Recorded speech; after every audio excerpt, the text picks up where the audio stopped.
अस्सलामुअलैकुम दोस्तों, welcome back to our channel find Urdu.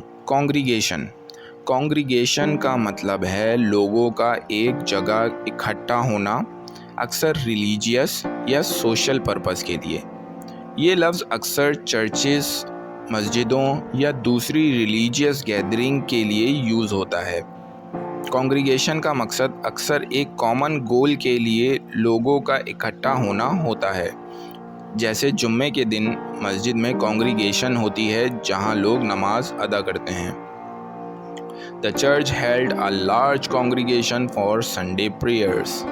Church ने इतवार को बहुत बड़ा इकट्ठा होना ऑर्गेनाइज किया था प्रेयर के लिए। कॉन्ग्रीगेशन का मतलब है लोगों का एक मकसद के लिए इकट्ठा होना, चाहे वो रिलीजियस हो या सोशल। तो दोस्तों, ये था कॉन्ग्रीगेशन लफ्ज़ का मतलब। उम्मीद है अब आपको समझ में आ गया होगा।